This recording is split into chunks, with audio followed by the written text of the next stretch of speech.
মা এখনো রেডি হও নাই, ডাক্তারের কাছে যাবো না? আস্তে কথা বল, বাসায় মেহমান আসছে। বিমান আসছে মানে? কার আসছে? আয় দেখবি।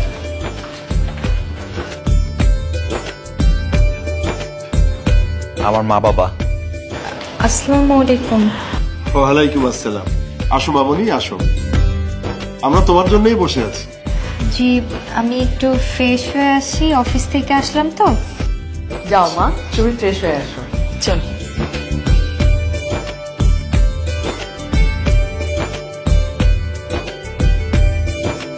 এই, তুই যে এত সুন্দর একটা ছেলেকে পছন্দ করিস, কই আমাকে তো আগে বলিসনি।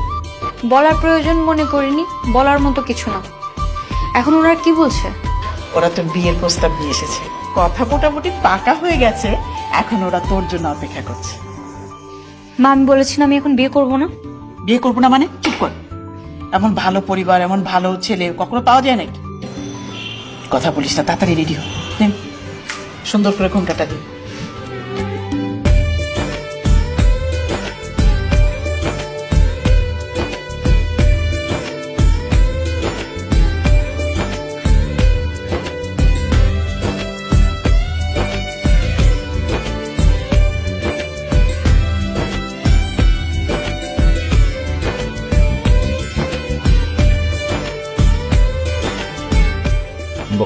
বসো মা, বসো।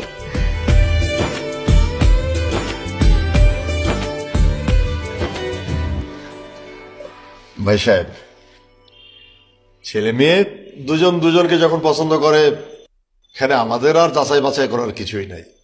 তুমি কি বলো? তুমি যা বলো তাই। তারপরেও যদি আপনাদের কিছু বলার থাকে অবশ্যই বলবেন। ভাই সাহেব, আপনাদের যেমন একমাত্র মেয়ে, আমাদেরও একটা মাত্রই ছেলে। বৌমা আমাদের বাসায় আদরেই থাকবে। আলহামদুলিল্লাহ। আলহামদুলিল্লাহ।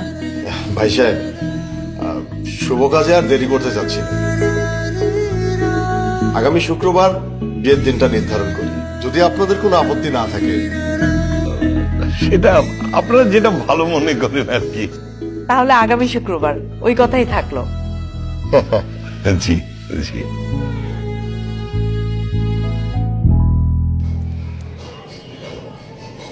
তুমি শুধু শুধু এত রাগ করছো কেন? দেখো, এই যে আমাদের বিয়েটা ঠিক হয়েছে, তোমার মা বাবাও কিন্তু অনেক বেশি খুশি। হ্যাঁ, খুশি তো হবেই। তাদের মেয়ের বিয়ে হচ্ছে, তারা খুশি হবে না? কিন্তু তারা তো বুঝতে পারছে না যে আমার বিয়ে হয়ে গেলে তাদের কি অবস্থা হবে, তাদের কে দেখাশোনা করবে। কি আবার দেখাশোনা করবে? তুমি দেখাশোনা করবা। এখন যেরকম চাকরি করছো, বিয়ের পরও তুমি চাকরি করবা, আর অবশ্যই তাদের দেখাশোনা করবা। দেখো, এগুলো বলা যতটা সহজ না, করা ততটা সহজ না, বুঝলে? কেন সহজ না? তোমাকে সহজ করে নিতে হবে। স্বামী, সংসার, চাকরি এবং মা বাবার দেখাশোনা সবকিছু তুমি করবা, আর আমি অবশ্যই তোমার সঙ্গে থাকবো। দেখো, আমার বাবা জব করে না, আমার ফ্যামিলিতে একমাত্র ইনকাম সোর্স আমি। এখন আমার যদি বিয়ে হয়ে যায়, আমি যদি তোমার বাসায় চলে যাই, তখন আমার বাবা মা চলবে কিভাবে? কিভাবে আবার চলবে? তুমি এখন যেরকম চাকরি করছো, বিয়ের পরও তো করবা, আর তখন যে স্যালারিটা পাবা সম্পূর্ণটা তুমি তোমার পরিবারে দিয়ে দিবা। আমার পরিবার তো দিতে হচ্ছে না, আমিও তো চাকরি করি, আমার পরিবারকে আমি দেখাশোনা করব। না না, তবু বিয়ে করতে আমি সাহস পাচ্ছি না। তোমার এত কিছুর পরও সাহস হচ্ছে না তোমার? ঠিক আছে, তাহলে তুমি তোমার মা বাবাকে বলে দাও যে বিয়েটা তুমি করতে চাও না, তাদেরকে এটা ভেঙে দিতে বলো। কোনোদিনও এই বিয়ে ভাঙবে না তারা। এমনিতেই তারা বিয়ে বিয়ে করে আমার কানের কাছে পাগল করে ফেলে সারাদিন, আর সেই পাগলামি তুমি আরো বাড়িয়ে দিয়ে আসছো। এখন কোনোদিনও এই বিয়ে ভাঙবে? তাহলে আর আমার কি করার? আমার তো আর কিছু করার নেই। আচ্ছা শোনো না, আমি না এই বিয়েটা করতে রাজি আছি, কিন্তু তোমার অনেক সাপোর্টিভ হতে হবে। আমি আমার বাবা মার খেয়াল রাখতে চাই। তারা তাদের সর্বোচ্চ সঞ্চয়টুকু দিয়ে আমাকে পড়াশোনা শিখিয়েছেন। এখন আমি বিয়ে করে পরের বাড়ি চলে যাব, তারপর তাদের খোঁজ খবর কে রাখবে? আমি তাদের আগলে রাখতে চাই। তুমি সাপোর্ট করবা তো? হ্যাঁ, আমি তো সবসময় তোমার সামনে আছি, তাই না?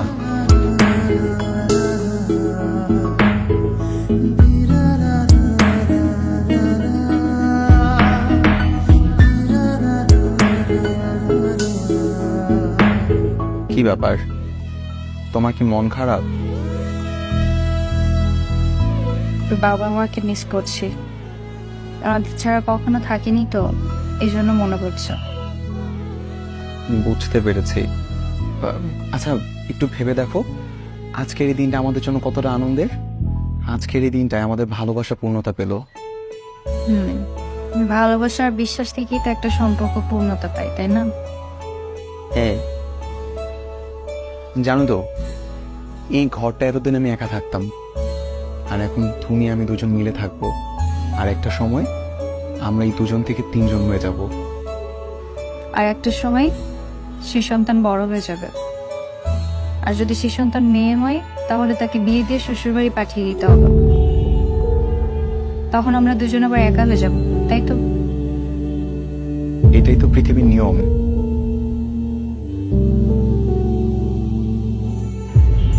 আচ্ছা শোনো, আমি না একটা কথা চিন্তা করছি, বাবা মা সংসার সবকিছু একসাথে ব্যালেন্স করি কেমন হয়? কিভাবে সেটা? এই ধরো প্রতি বৃহস্পতিবার অফিস শেষে আমি বাড়িতে চলে গেলাম, এরপর বাবা মার পুরো সপ্তাহের যে কাজ করবো শুক্রবারের দিনটা থেকে আমি গুছিয়ে দিয়ে আসলাম, শনিবারে চলে আসলাম। আচ্ছা ঠিক আছে, তুমি যেভাবে ব্যালেন্স করতে পারো সেভাবেই হবে। আচ্ছা শোনো, অফিসে যাওয়ার আগে প্রতিদিন আধা ঘন্টা আগে বের হবো আমরা, ঠিক আছে? কেন? আমরা আধা ঘন্টা আগে কেন বের হবো? কারণ আধা ঘন্টা আগে আমরা বেরিয়ে বাবা মার বাসায় যাব, বাবা মার সাথে দেখা করবো, তারপর অফিসে যাব। কিন্তু তোমার বাসা তো অফিস থেকে উল্টো পথে। তো কি হয়েছে, বিয়ের আগে তো প্রতিদিন আমার বাসার সামনে যে অপেক্ষা করতে, মনে নেই? তা মনে আছে। তাহলে আমরা প্রতিদিন আধা ঘন্টা আগে বেরোবো, তারপর বাবা মার সাথে দেখা করব, তারপর অফিসে যাব। কারণ আমি না গেলে বাবা মা মন খারাপ করে বসে থাকবে, আমি না হলে খাবেই না। যেতেই হবে। হ্যাঁ, যেতে হবে। আচ্ছা ঠিক আছে, তুমি বললে সেটা তো আমাকে রাখতেই হবে। আচ্ছা ঠিক আছে, থ্যাংক ইউ। তুমি ওভাবে সবসময় আমাকে সাপোর্ট করো। হ্যাঁ, কি ব্যাপার, হাতে হাতও দিচ্ছ না? আমি খাবো না। খাবো না মানে? এরকম না খেয়ে থাকলে ওষুধ খাবা কেমন করে? আর ওষুধ যদি না খাও তাহলে অসুস্থ হয়ে পড়বে না? এটা শুনলে তোমার মেয়ে কষ্ট পাবে না? কি করবো বলো, মেয়েটা প্রতিদিন নিজের হাতে খাওয়াতো, আজ 3টা দিন মেয়েটা বাসায় নেই, সারা বাড়িটা কেমন ফাঁকা ফাঁকা, আমার কিছু ভালো লাগছে না। এমন কেন করছো? আরে আমাদের একটা মাত্র মেয়ে, কিন্তু একদিন না একদিন তো বিয়ে দিতেই হবে, তাই না বলো? কিন্তু আমার যে কিছু ভালো লাগছে না। আমার না মনে হচ্ছে বেঁচে থাকারই মনে হয় কোনো দরকার নেই। দায়িত্ব পালনের জন্য মেয়েটাকে পরের ঘরে পাঠালাম, তখন কি জানতাম মেয়েটা চলে গেলে এত সুন্দর লাগবে, এত ফাঁকা লাগবে। এমন করছো কেন? আল্লাহর কাছে দোয়া চাও আমাদের মেয়েটা যেন সুখে শান্তিতে থাকে। একমাত্র মেয়ে হওয়ার অনেক যন্ত্রণা, সারা জীবন নিজের কাছে রাখাও যায় না, আমার পরের বাড়িতে চলে গেলে আর কষ্টে জীবন ধারণ করা কঠিন। তোমার আমার অনেক খারাপ লাগছে, অনেক খারাপ লাগছে আমার। তুমি এত ভেঙে পড়ছো কেন? ভেঙে পড়ো, আমারও তো খারাপ লাগে। লাগে না বাবা?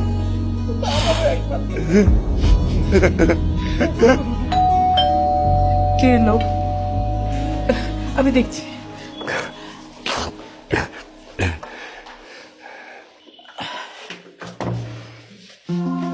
আসসালামু আলাইকুম। ওয়ালাইকুম আসসালাম। আরে কেমন আছো মা? আমি তো আছি, তুই ভালো আছিস? বাবা কেমন আছো বাবা? আদি ভালো, আদি ভালো। তুই কেমন আছিস? অন্য আজকে অফিসে যাওয়ার কথা। হ্যাঁ, এই যে অফিসে যাচ্ছি তো, তোমার জামাইকে বললাম অফিসে যাওয়ার আগে বাবার সাথে একটু দেখা করে যাই। আরে ওয়ালাইকুম সালাম, ও জামাই বাবা দিয়ে এসছে। বসো না, বসো বসো। না ঠিক আছে, বুঝছি। এই তুই কেমন রে, জামাইকে নিয়ে আসছিস? আগে ফোন করবি না? একটু ভালো মন্দ রান্না করতাম, জামাই প্রথম আসছে বিয়ে করে। না না মা, সমস্যা নেই, আমরা দুজনে সকালবেলায় খেয়ে বের হয়েছি অফিসে যাওয়ার জন্য। আচ্ছা তুমি যাও না, একটু বসো, আমি 5 মিনিটের মধ্যে বাবা মাকে খাইয়ে দিয়ে তারপর বেরোচ্ছি। হ্যাঁ বসো বাবা। ঠিক আছে। মা, তাড়াতাড়ি বসো, তাড়াতাড়ি বসো, খেয়ে নাও। বাবাকে খাওয়াতে হবে, তোর বাবাকে ভালো করে খাও। 3 দিন ধরে তোর বাবা খাওয়া দাওয়া করে ছেড়ে গেছে। কেন বাবা, খাবার খাচ্ছ না কেন তুমি? তোমার না মেডিসিন আছে, ঠিক মতো না খেলে হবে? আরে কি বললো আমি খাচ্ছি না? এই দেখছিস না খাওয়ার নিয়ে বসে আছি সামনে। তুমি ঠিক মতো খাচ্ছ না, তাই না বাবা? আমাকে মিস করছো? আচ্ছা নাও, খেয়ে নাও।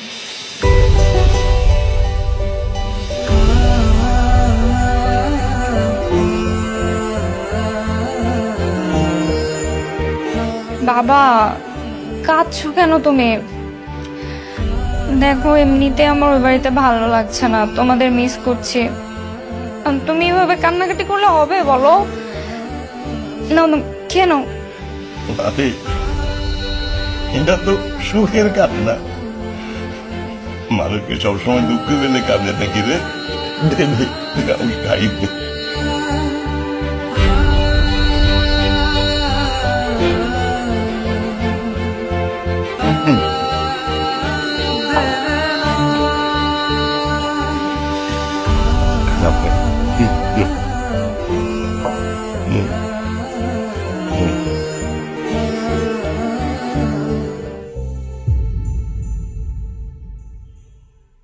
এসো না, আরে এদিকে ঘোরো। বলো, আমি না একটা উপায় খুঁজে পাইছি। কি উপায়? এই যে কয়েকদিন ধরে আমাদের মধ্যে যে সমস্যাগুলো সৃষ্টি হয়েছে না, এই সমস্যাগুলোর সমাধান খুঁজে পেয়েছি। যেমন? যেমন ধরো, আমরা 6 জন যদি একই বাসায় থাকি তাহলে তো সব সমস্যার সমাধান হয়ে যায়। তোমার বাবা মা, আমার বাবা মা, আর আমরা 2 জন। আমরা যখন অফিসে থাকবো 4 জন বসে বসে গল্প করবে, সময় কেটে যাবে। আবার ধরো আমি একই বাসায় রান্না বান্না করছি, সবাই একসাথে খাওয়া দাওয়া করা হচ্ছে, মাস শেষে বেতনের টাকাটাও কিন্তু একই সংসারে খরচ হচ্ছে। তোমার কাছে কি এটা ভালো আইডিয়া মনে হয়? হ্যাঁ, আমার কাছে তো ভালোই মনে হচ্ছে। তোমার কাছে ভালো মনে হচ্ছে না? দেখো, এটাতে কিন্তু তোমার মা আমাকে বেতন নিয়ে কিছু বলতে পারবে না, আবার আমারও প্রতিদিন অফিসের আগে বাসায় যাওয়া লাগবে না। আচ্ছা ঠিক আছে, ধরো তোমার কথা মতোই হলো। তাহলে তুমি আমাকে বলো, কে কার বাসায় গিয়ে থাকবে? তোমার মা বাবা কি আমাদের বাসায় এসে থাকবে, নাকি আমার মা বাবা তোমাদের বাসায় গিয়ে থাকবে? আমি তো ভুলেও তোমাদের বাসায় থাকতে যাবো না। আমার বাবা মাকে রাজি করাবো। আমাদের বাসায় একটা রুম খালি আছে না? লোকে কি বলবে? আমাদের বাসায় যদি কোনো গেস্ট আসে তাদেরকে আমরা কোথায় থাকতে দিব? আমাদের বেডরুমের ফ্লোরে? তুমি আমার সাথে এরকম আচরণ করছো কেন? আমি তো একটা বিষয় নিয়ে তোমার সাথে পরামর্শ করছি, তুমি খারাপ ব্যবহার করলে কেন?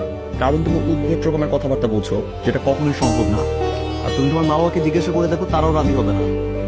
বিশ্বাস না হলে ফোন করে দেখো।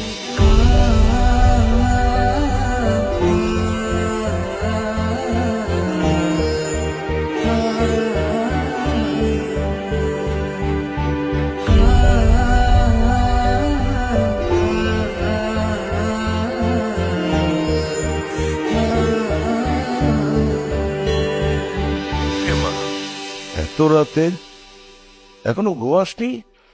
না বাবা, ঘুম আসছে না। একটা বিষয় নিয়ে একটু চিন্তা করছিলাম, তো এজন্য ঘুম হয়নি। কি কথা? বাবা, আমি ভাবছিলাম আমরা সবাই যদি একসঙ্গে থাকি তাহলে কেমন হয়, মানে তোমাদের যদি আমার এখানে নিয়ে আসি তাহলে কেমন হয়? এটা কোন ধরনের কথা? আমরা তোদের বাসায় গিয়ে থাকবো, এটা হয় নাকি? কেন বাবা, এটা তো ভালো হয়। সবাই একসঙ্গে থাকলাম, তোমাদের দেখাশোনা আমি করতে পারলাম, আবার রান্না বান্না করেও তোমাদের খাওয়াতে পারলাম। আরে মা, এটা হয় না। আমরা মা বাবা হয়ে মেয়ের শ্বশুর বাড়িতে গিয়ে থাকবো, এটা মানাই নাকি? লোকে কি বলবে? বুঝছি, তোমার জামাই তাইলে ঠিকই বলছিল। কি বলেছে জামাই? তোমার জামাই বলছিল তোমরা রাজি হবো না, আর সেটাই হলো। দেখ মা, তুই আমাদের নিয়ে একদম চিন্তা করিস না তো। তোকে আগেও বলেছি, এখনো বলছি, আমরা ভালো আছি এবং ভালো থাকবো। তুই একদম চিন্তা করিস না, বেশি চিন্তা করিস। মন দিয়ে সংসার করতে পারো। হ্যাঁ সেটাই। তোমাদের নিয়ে আমি চিন্তা করব না তো কে চিন্তা করবে বাবা? আমি তোমাদের একমাত্র মেয়ে। তোমাদের কি আর কোনো সন্তান আছে? সারা জীবন আমার জন্য কষ্ট করছো, আমাকে কষ্ট করে মানুষের মতো মানুষ করছো, আর এখন শেষ বয়স শেষে আমি তোমাদের পাশে থাকবো না? তাহলে আমি কেমন সন্তান, আর আমার প্রতিষ্ঠিত হয়ে লাভই বাকি? এই শোন, তো এইসব একদম ভাবনা চিন্তা বাদ দে তো, এখন ঘুমা, অনেক রাত হয়েছে, কালকে অফিসে যাবি না? শুয়ে পড় তাড়াতাড়ি। আচ্ছা ঠিক আছে, রাখছি। হ্যাঁ, আল্লাহ হাফেজ। আল্লাহ হাফেজ। মেয়েটা আমাদের চিন্তায় চিন্তায়